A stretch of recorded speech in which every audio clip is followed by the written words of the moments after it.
Mr. Evans.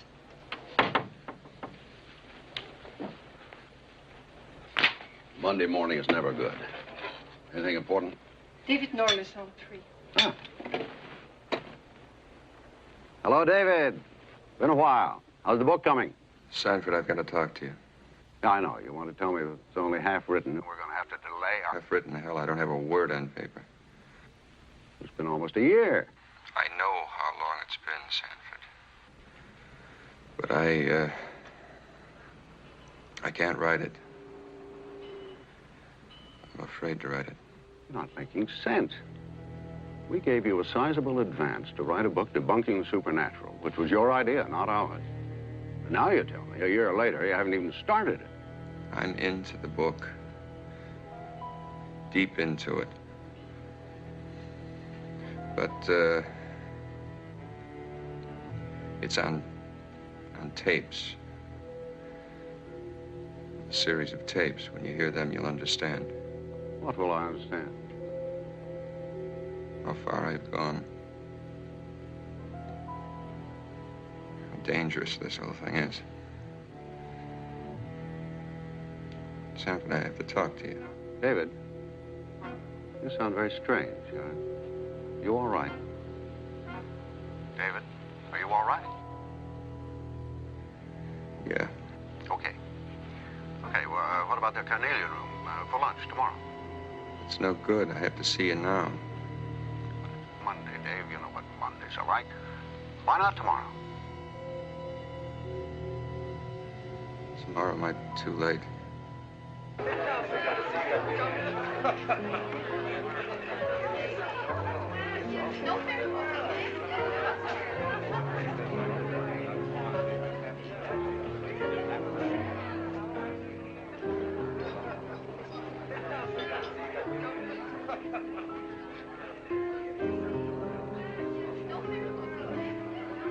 Do you wish to order now, sir? No, just bring me a phone.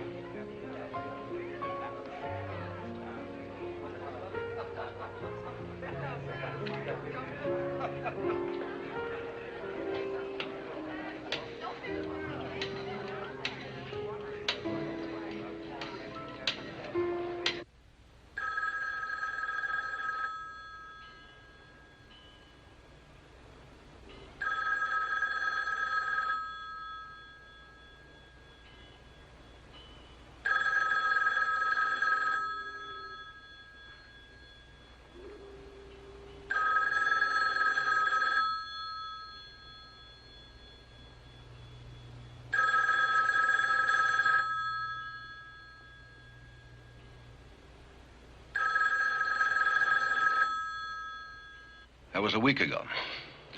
He never showed for lunch, never phoned to explain why, and I haven't been able to contact him since. You should be used to eccentric writers by now, and in my opinion, David Norliss is just a bit more eccentric than most. Well, I'll never get over this view. There is something wrong. I wish you'd check this thing out. Find out where he is. Sanford, I'm his lawyer, not his nursemaid. Please. All right, I'll look into it. But I still say you're making too much of a broken lunch date.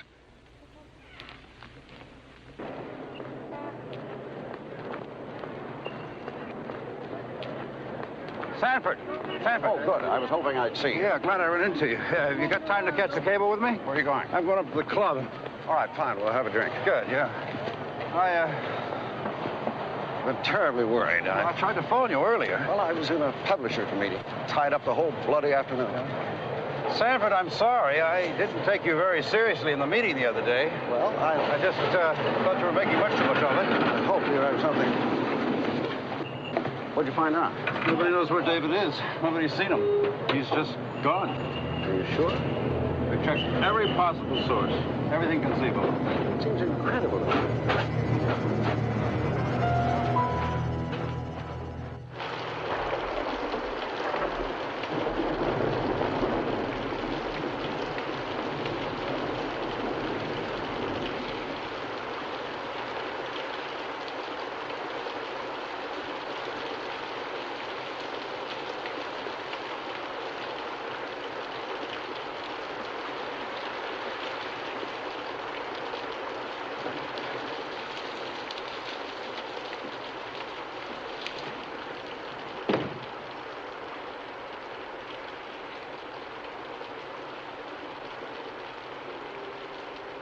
David?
Notes for introduction. Today is Thursday, September 25th. And I might as well get started with this thing. Get the book rolling with what I've got so far. God knows it isn't taking the direction I assumed it would. This whole thing began when my natural writer's curiosity was aroused by an article I'd read in a weekly periodical. The article was concerned with the commercial aspects of spiritualism and the occult. My original idea was to expose the phonies who were bilking millions of dollars each year out of their gullible victims. To go after the fake mediums, phony astrologers, the self-proclaimed seers, and trick mystics. I was successful at this for some time. The floating face, which was a dummy's head on a wire, the ghost of a woman's son, who turned out to be the medium's own kid in a weird... The fortune teller whose life images in a crystal ball were supplied by a hidden film projector. But then I got into this business with Ellen Cort. I'd better try to get this down exactly the way it happened. Ellen Sterns Cort was recently widowed. Her late husband, James Raymond Cort, was a successful sculptor from a well-to-do family. He worked from a studio on the grounds of his estate in Carmel. When he married, he brought Ellen there to live. The night before she came to see me, she had undergone a very bizarre and frightening experience. Shortly after midnight, she was awakened from a sound sleep by the barking of her dog, Raleigh.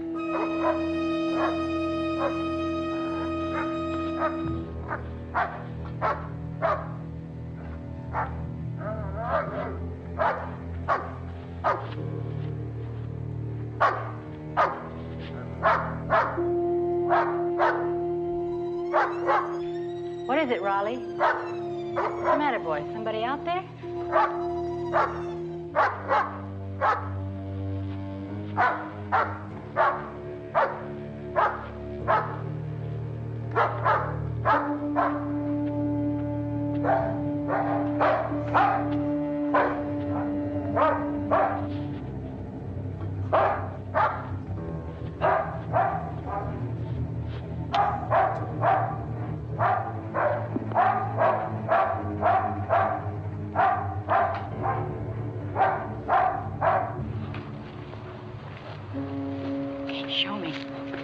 Show me what you want.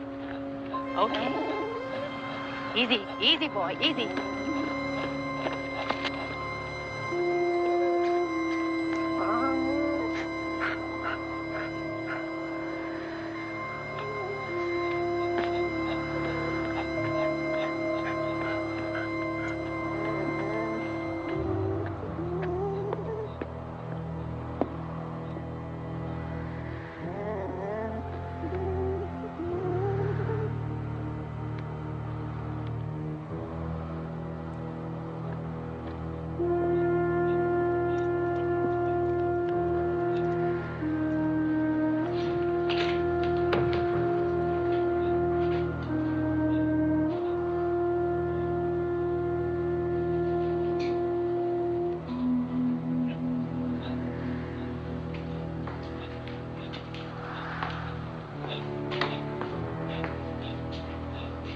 The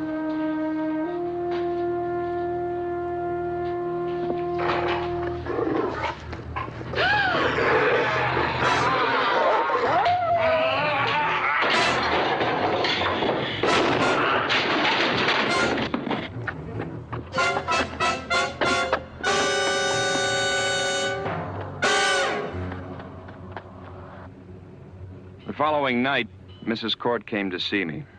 Actually, her sister, Marcia Sterns, an acquaintance of mine, had set up the meeting. Marcia knew about my work in the supernatural. When Ellen called her about the incident, Marcia had Ellen contact me. And the police found only the body of my dog, Raleigh. His neck snapped, ribs broken. They analyzed the bloodstains on the floor, and they were his. All his. Are you sure you hit the man when you fired the shotgun? I'm telling you, I hit him. Well, think about it. You were upset. You saw your dog killed. You could have missed. I've handled guns before. He was right in front of me in my direct line of fire. The charges hit him, smashed him backward, and that's when I ran. But when the police arrived, there wasn't a trace of him. No, he was gone. And when I told them who it was, they wouldn't believe me. Now that's why I've come to you. Well, Mrs. Cort, why wouldn't the police believe you? Because the man I shot was already dead. It was Jim. My dead husband, James Cort.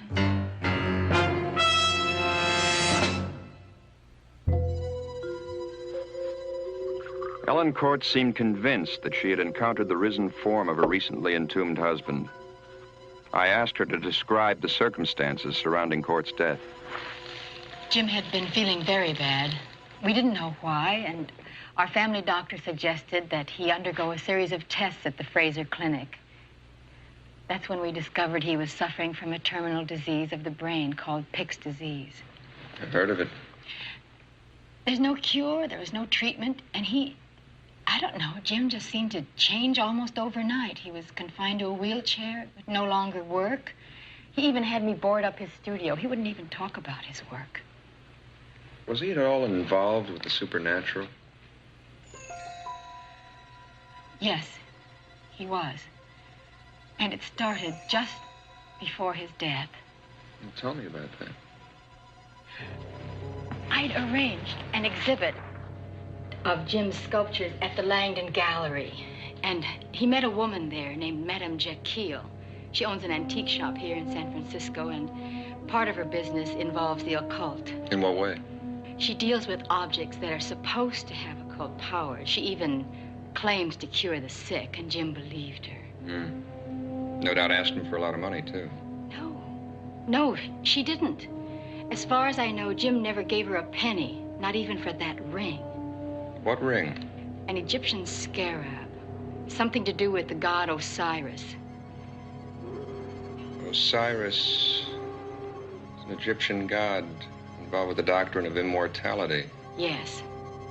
The ring was part of an agreement he made with her. Use the word agreement. What kind of agreement did they have? I wish I could tell you. I can't. All I know is Jim accepted that ring in return for some kind of promise. He refused to discuss it. Where's the ring now? Do you know where it is? Yes. It's in his coffin. His coffin? Jim even specified that he was to be buried with that ring. That it be kept on his hand.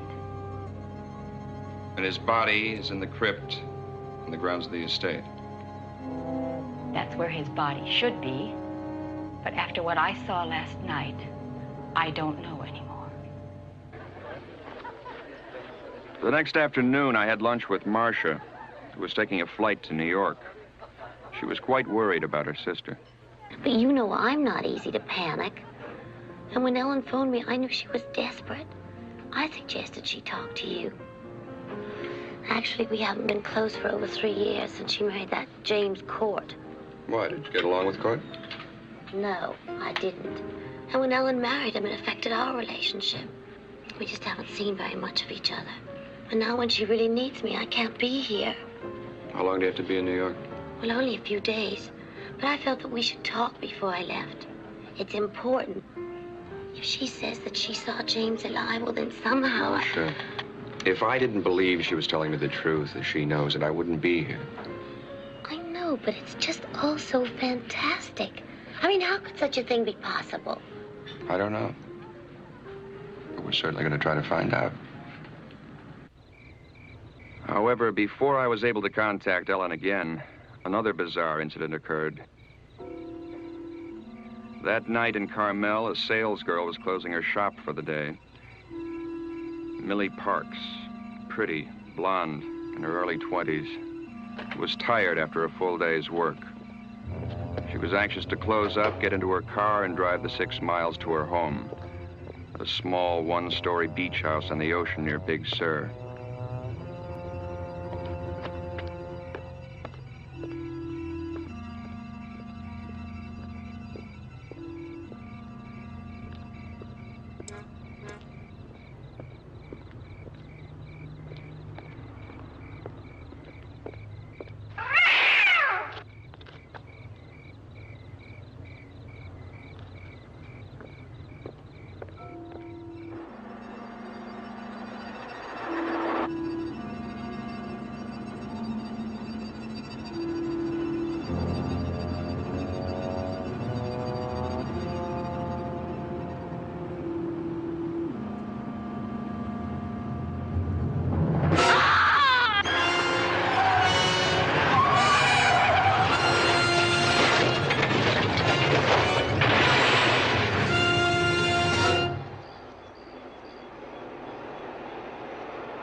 If that other rig hadn't come along in the opposite direction and give me a blast, I might never have seen it.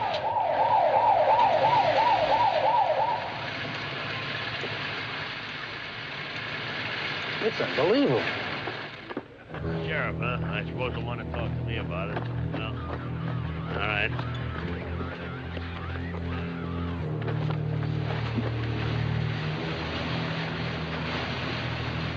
Get a blanket over that fast. Hey, come here. I want to talk to you over here. Gene, Mike, get these spectators out of here. Come here. Is that the way you found her? Yeah, but I ain't seen nobody ever look like that after no car crash, Sheriff. She was like Never mind what she was. You just keep shut on that part of it. Anybody ask you, you just found her dead in the car. Sheriff, nobody looked like that. I just got through telling you, I don't want any more talk about this at all. Now, is that clear? Yeah, it's clear, but let me ask you something. How am I going to forget the color of that face? Help him get on his way, will you, Charlie? Charlie.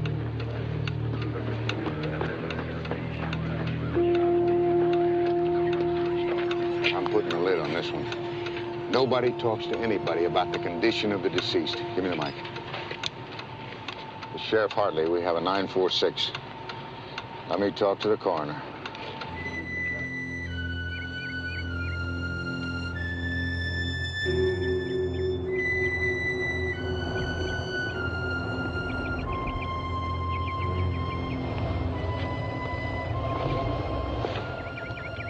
You know where I am if you need me.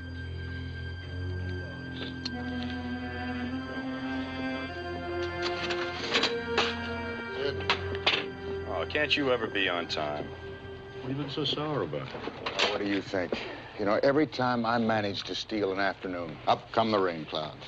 don't know what you're crying about. It doesn't look so bad to me. Well, if I came from Chicago, it wouldn't look so bad to me either. Hey, what about the autopsy report? I didn't get it yet. Oh, might be ready now. Why don't I call the office and find out? It's going to take a couple of minutes. Why don't you go get changed? Oh. You're not playing those. Oh, you're funny. I'll meet you in the first tee.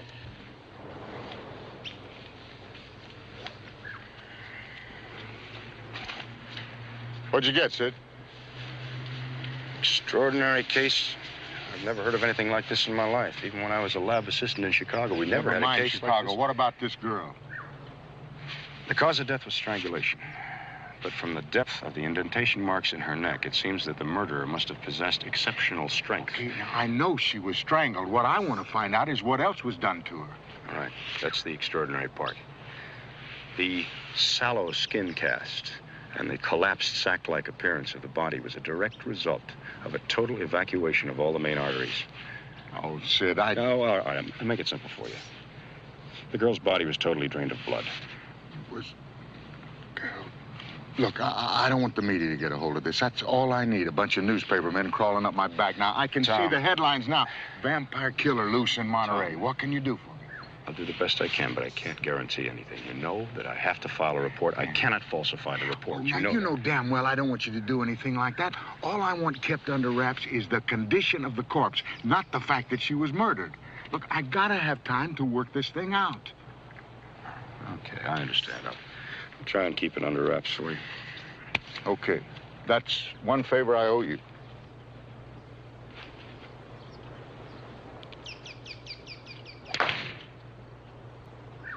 From the looks of that one, I'm going to have to take 2 shots aside for Sid, now, you know the only people who give shots are doctors.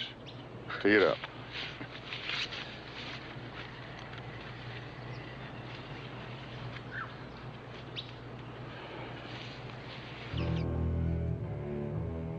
The morning I drove down from San Francisco, the weather was foul.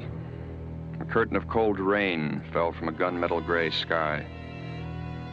I'd set up a meeting with Sheriff Hartley in Carmel to discuss the Ellen Cort situation. I didn't expect much cooperation from him, but it was worth a try, a way to begin. When I pulled up in front of Hartley's office, the sky had begun to clear and the sun was breaking through. I hoped it was a good omen.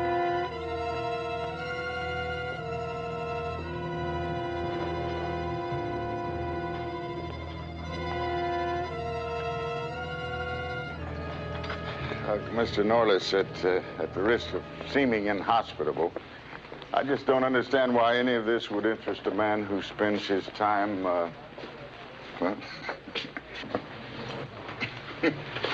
chasing ghosts. I'm sure you find this all very amusing, Sheriff. Mrs. Cort swears her husband is alive. She asked me to help her. I agreed to. What do you want from me? Any information that ties in with the man she shot in her husband's studio. Shot at. Now, it's plain she missed him. Nobody can take a shotgun charge and keep walking. Look, she saw an intruder, she went panic. He could have been anybody, some bum looking to spend the night indoors. It gets cold out here in these woods at night. Now, I'll bet you that right now your ghost has hopped a freight and is halfway to Chicago. As for information, I don't have any to give. What about that girl who was murdered in her car the other night? What's her name? Millie Parks? Well, what about her? Well, I stopped in town before I came here and heard a few people talking about it. Well, it's like they say. Read all about it in your daily newspaper. I have. Somebody hid in the car, strangled her, the car hit a tree.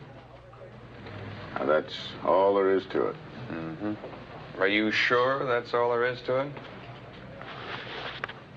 Mr. Norliss, now, are you saying there's some connection between that dead girl and Mrs. Cort's ghost? I'm not saying anything. I'm just asking questions. That's what I get paid for. And I'll handle it if it's all right with you, Mr. Norliss. Sure, Sheriff. It's all right with me. Just seems that there are a lot of nervous people in town. I think they saw a lot more than they're willing to talk about.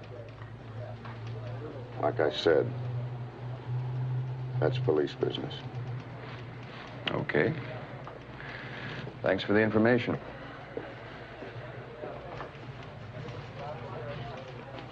Think maybe he's onto something? Onto what? Now, there's a very simple explanation to this whole thing. All we've got to do is find it. Well, I hope so, Tom. I sure hope so. Oh.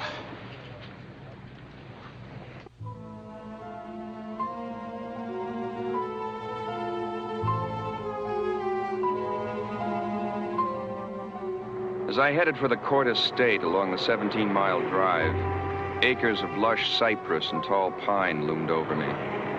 The ocean below bellowed and roared, smashing into the coastline, spilling white foam along the sand. There's no doubt this rugged peninsula country could give the French Riviera tough competition. But on this afternoon, my mind really wasn't on the scenery. I kept thinking about the girl who had been murdered the night before, trying to tie what I knew about her into the story Ellen had told me. I had a gut hunch the two were connected. How, I didn't know. I was going to have to try and find out.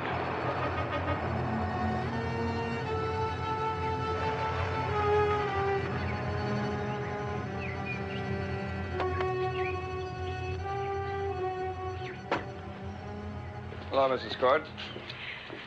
I really do appreciate your coming.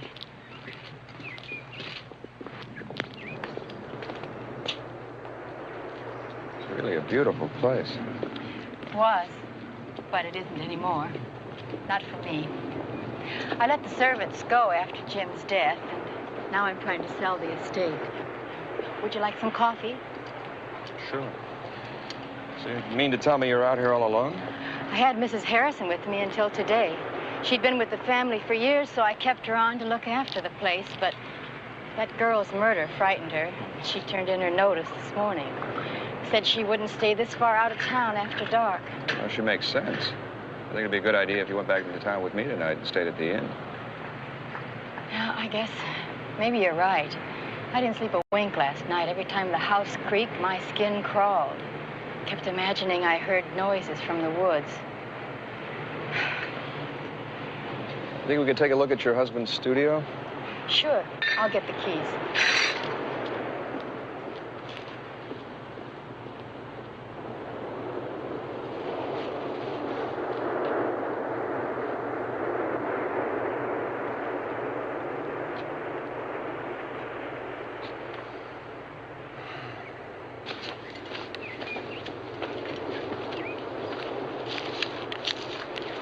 Say the dog led you in this direction? Yes, I practically had to run to keep up with him. What time did he wake you up? Just after midnight. There it is, over there.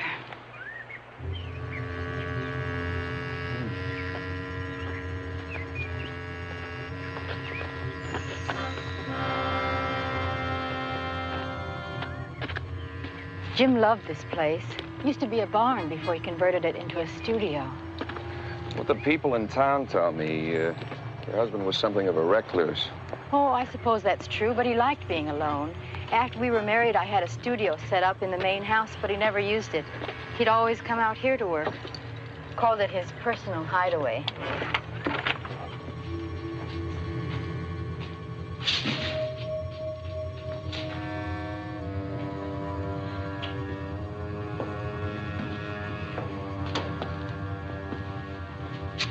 Is this from the dog? Yes, all of it.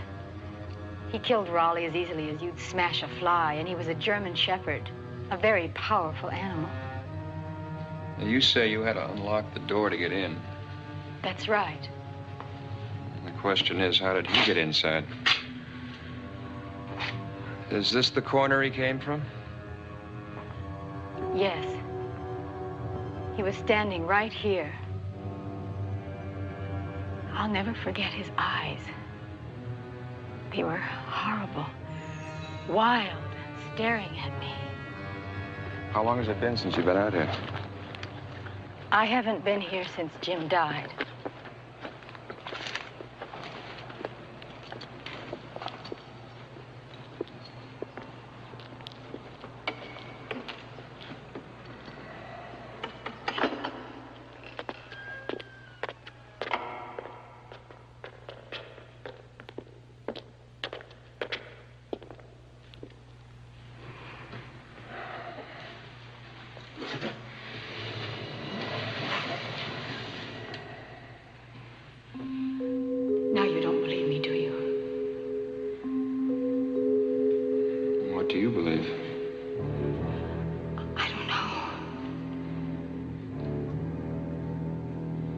But I'm still confused about the ring. It must be worth a great deal of money. Why do you say that?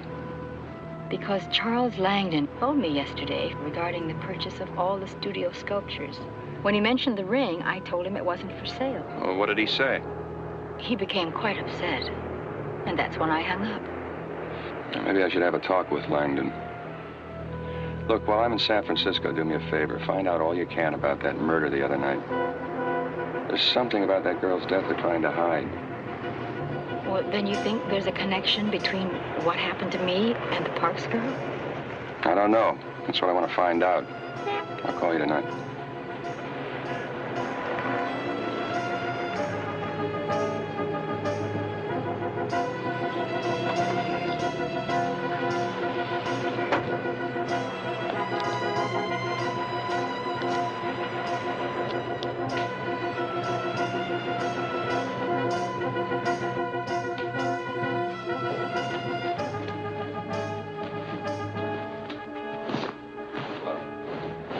Be of some assistance? Yes, you might.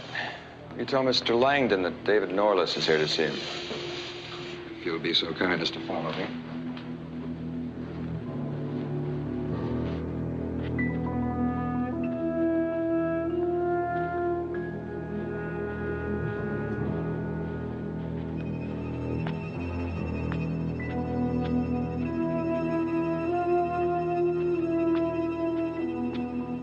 Mr. Langdon, a Mr. Norliss to see you. May I help you? David Norliss. Oh, I know you.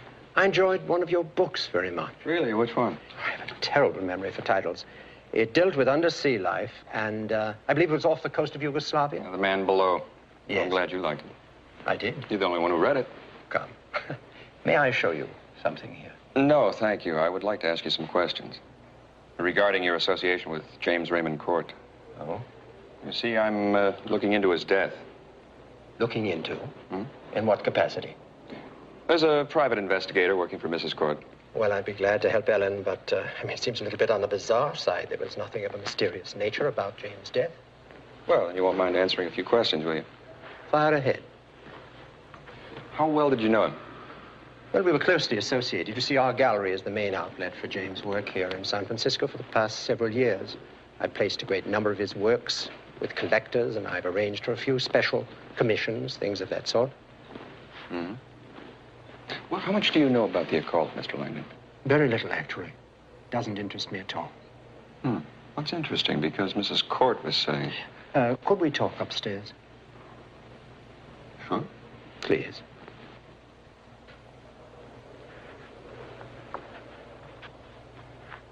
You see, I somehow got the impression that you were responsible for Mr. Cort's fascination with the supernatural. No, it was simply a manifestation of his disease.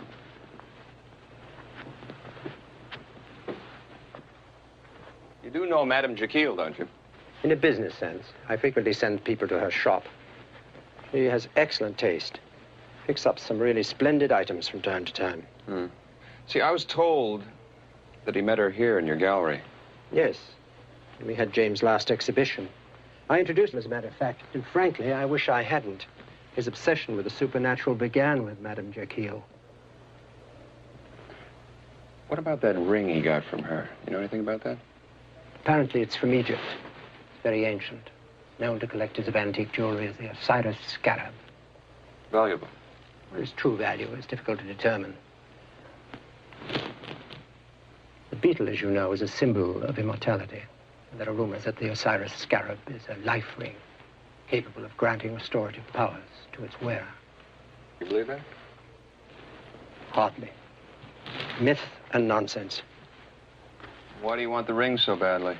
Apparently, Ellen told you of my interest. Obviously. I deal in antique art and objects, Mr. Norliss. This ring is such an object. It has a fascination for those of us who are connoisseurs. So certainly I should like to own the Osiris scarab. Well, Mrs. Cort told me that you demanded to know why the ring wasn't for sale. Well, naturally, I was disappointed, and I vented my disappointment over the telephone. It was purely an emotion of the moment. So she didn't tell you why she wouldn't sell the ring, or where it is? No, she did not. You know where it is? You see, Mr. Cort's will declared that the ring should be buried with him. It's now on his finger in the family crypt. How curious. How very curious.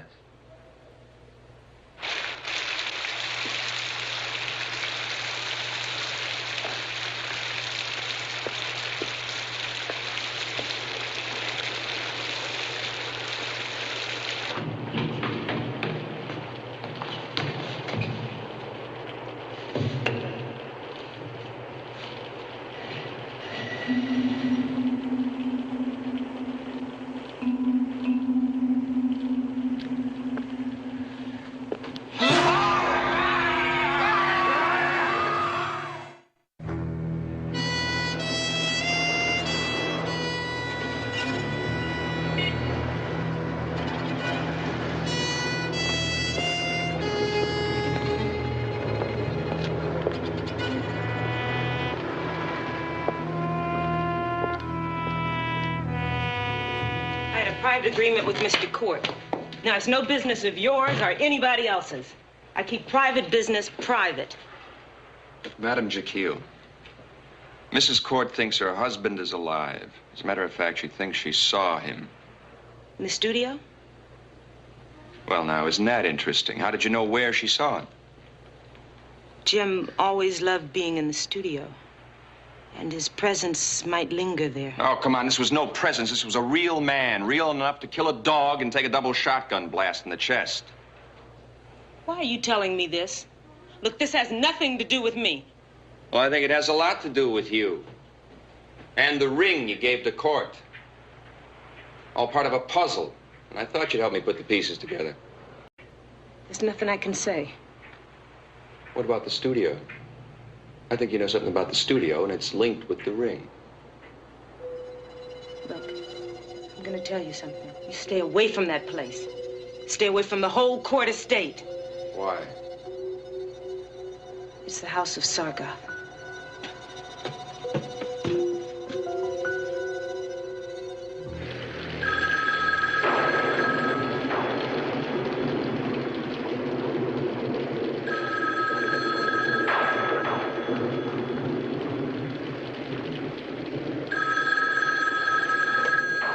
Hello? Ellen, it's David. How are you? Okay, but it sure is raining here. Listen, I think I'm onto something. I saw Madame Jekyll. She wasn't too talkative, but she did make a slip in reference to James' studio. I think this whole thing ties into the studio. I'm going to be down there in about an hour. I'll pick you up at 11:30. Well, where are we going? Back to the studio. Now, you're familiar with it. I'm not. I wouldn't know what to look for, but I'm convinced something's there. Will you go with me? I'll be ready. Okay.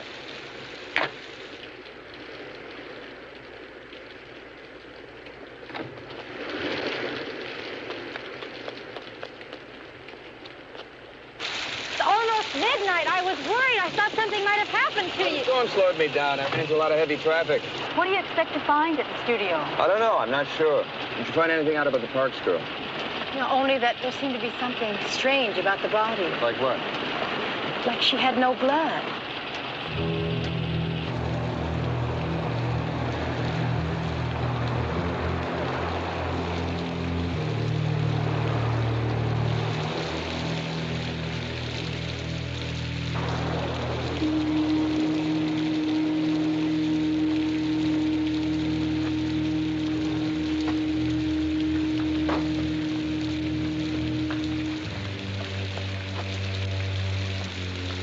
They're over here.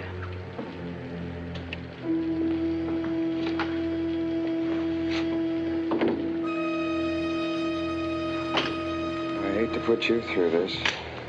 I'd rather have done it alone. No, I'm glad I can help.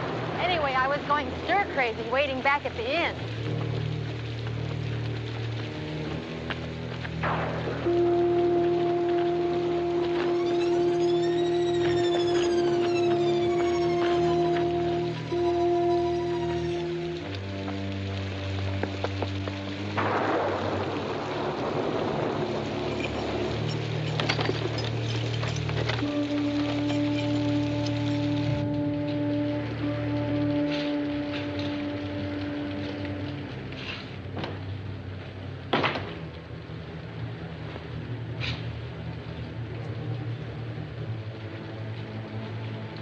wish I knew what to look for. Anything odd or abnormal.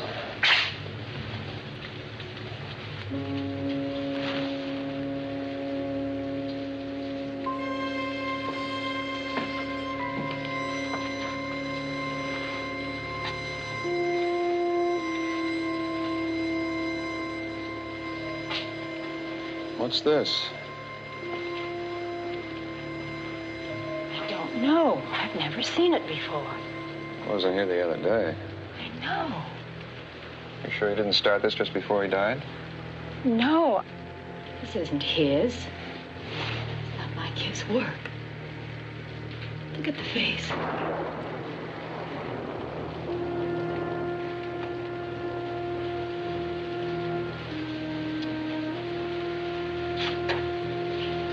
This clay. What about it?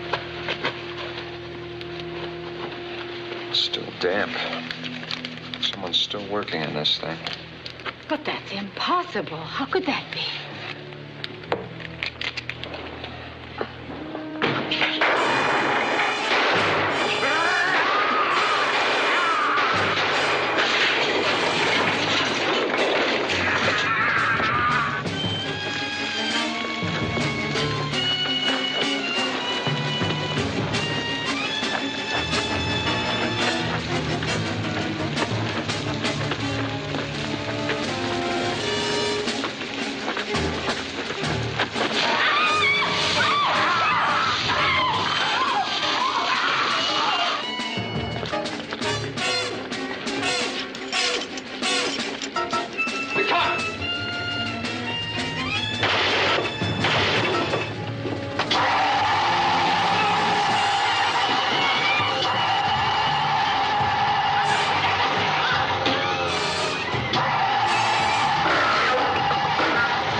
Okay. Miss Cort, Mr. Norliss, you know it's 2 o'clock in the morning. You've been drinking. Look, I'm not going to argue with you. I saw Cort. He was as close to me as you are. Another one of your ghosts? A ghost doesn't rip off a car door. Take a look out the window.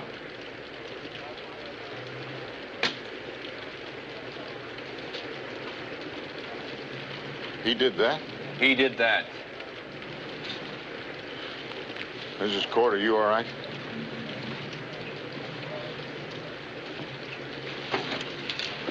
All right, let's go. Get him around in the back there, would you? All right, listen, check this over here. We're still trying to find a body. He says he hit one and we can't find it. Look out, get it over there.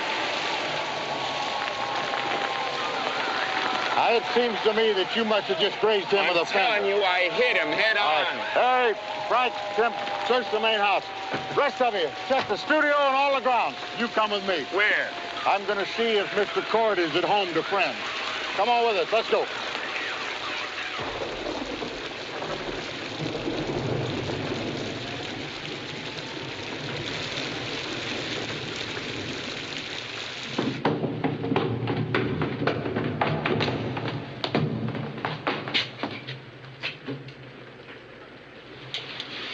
Someone's taken the body.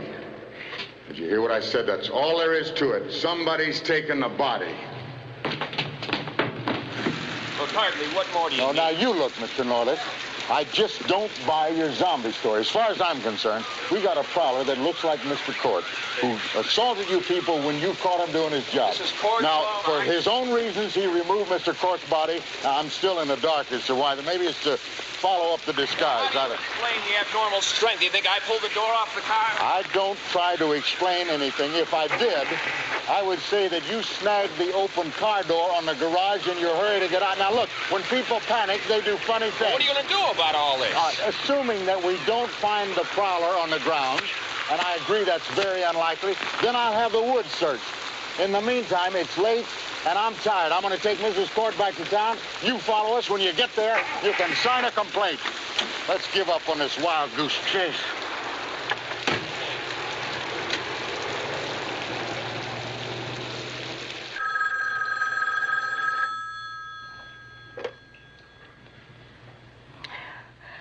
Who is this? It's David. You all right? Oh, I suppose so. They gave me a sedative. What time is it? It's afternoon. 2 o'clock. Where are you? I'm at home. I'm trying to reach Charles Langdon. Has he called you? No. No one's called. And that sheriff still won't believe me. Thinks we're both crazy. Did you show him the sculpture we found? No. I don't want anyone touching that thing until I can determine what it is, what it means. I'm having the clay analyzed right now. Sheriff Hartley wants me to make a full statement at his office this afternoon. What should I tell him? Tell him the truth. Just leave out the sculpture. David, I'm still very frightened. He's out there, alive, and you and I know he's out there. Why won't the sheriff believe us? I mean, what's it going to take to make him believe us?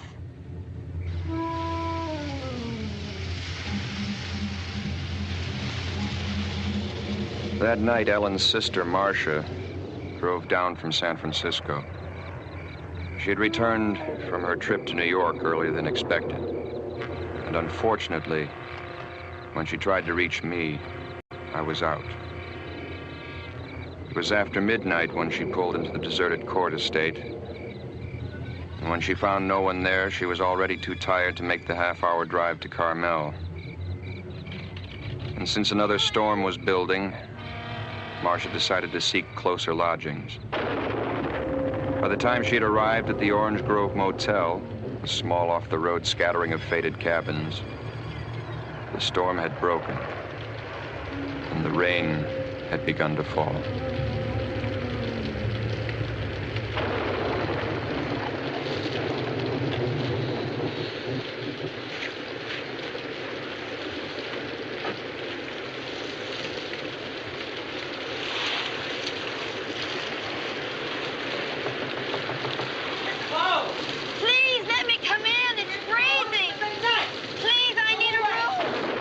Will you tell her we're closed?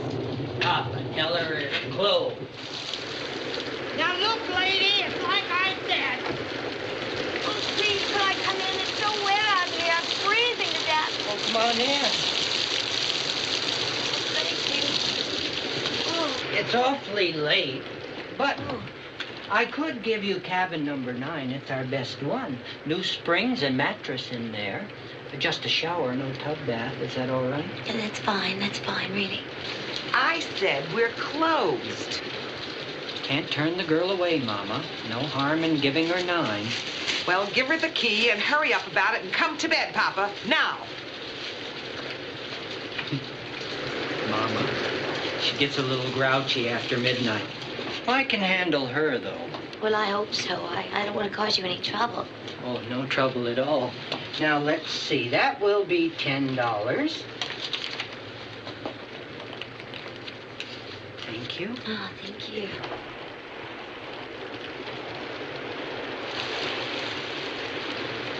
Can I help you with your things? No, thank you. I can manage. Pleasant dreams.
What's going on in here?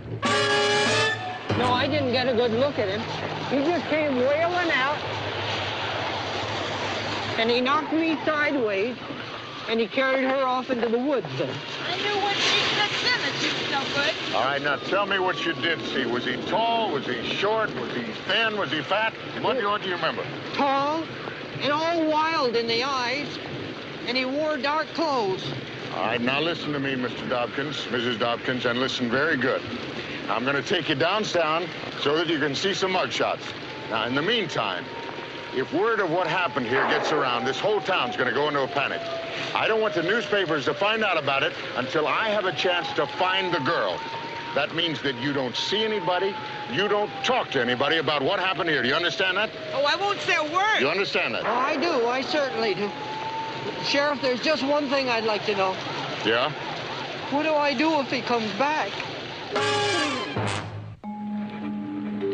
Ellen, I just wanted to call to tell you I'll be late getting back there tonight.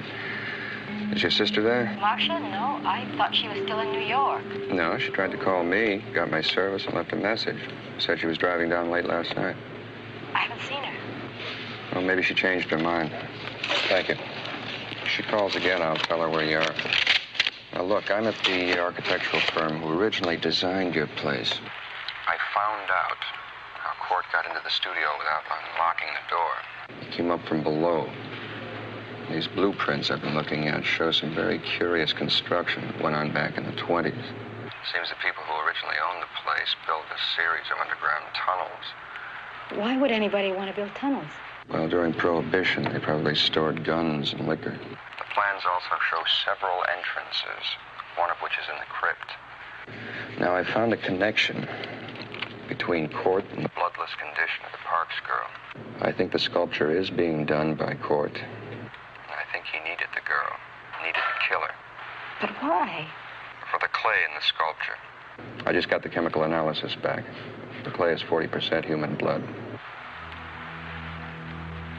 Now, look, Ellen, stay put. I have a few more things to check on, and I'll be down as soon as I can. Okay?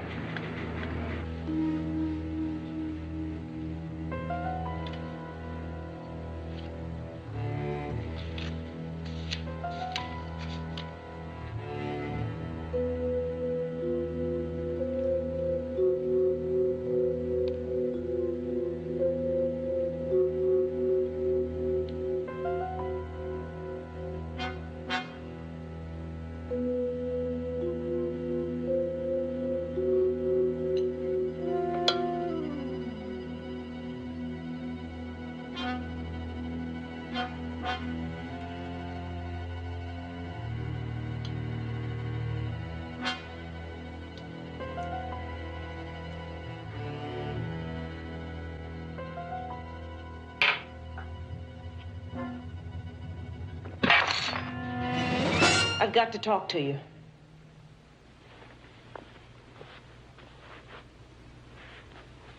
Now, do you mind telling me why you have to see David Norliss? I've got to break free. I've got to strike back at them. The powers of darkness. They've controlled me. Twisted me. And I've done their bidding. And listen. When I met your husband, the thing he most wanted in this world was that his crippled body be healed.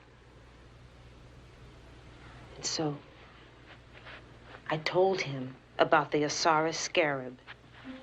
I tried to convince him about its power over death, of a life beyond death, but that only by the use of his talent could it be purchased. And so we made a pact. After death, the ring would allow him the power to rise from his coffin to work on a figure of Sargoth. Once the sculpture's finished, it'll have a physical form in which to enter our world. And in return for bestowing life to Sargoth, Jim Cort will be granted immortality. But we can stop him. That's why I came here. His powers take effect after sundown. If we can reach him by sunset, we can remove the ring from his finger.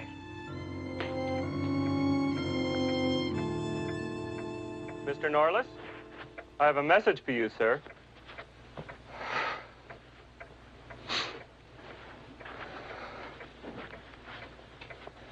Thank you.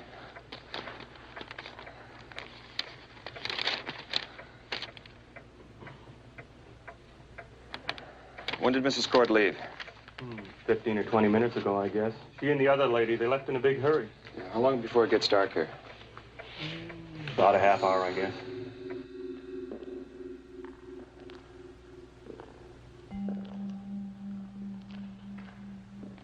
The entrance has got to be here someplace.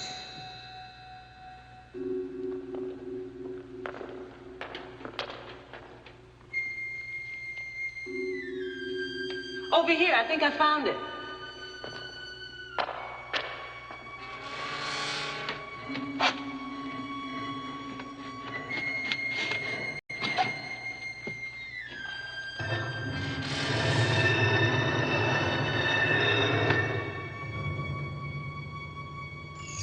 I'll go first.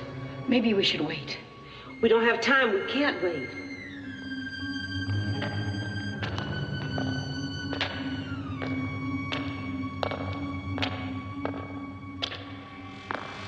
This way.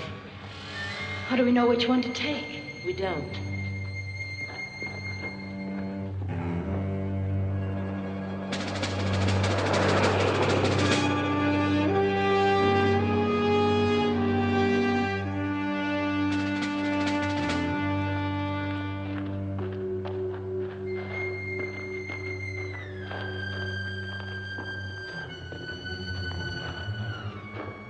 You take that tunnel and I'll take this one. What if I find his body? Then you remove the ring. Let's go.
I don't know why he let me go. I don't understand. But it's no use. Nothing's any use. Can you get it open?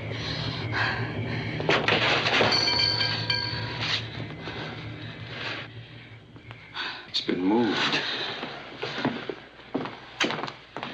It's almost finished. Everything but the eyes. We can't let him come to life. Gotta let him finish. Let me. It's the only thing that can stop it. What are you doing? Making a blood circle. According to medieval alchemy, you can enter a blood circle, but if it's on fire, you can't get out. What's that? Hurry.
tried to explain it all to Sheriff Hartley, but he couldn't accept it. The next morning, they found the bones of a man in the ashes, the remains of James Raymond Cort.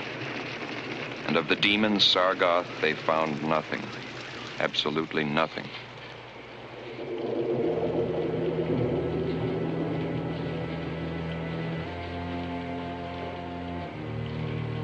Sargoth. Strange name.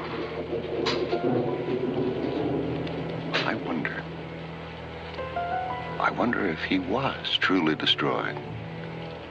Or could he be the key to David's disappearance?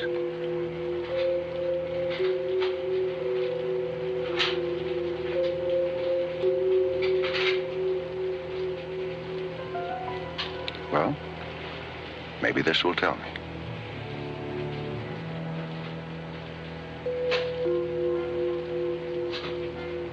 Chapter 2, December 4th.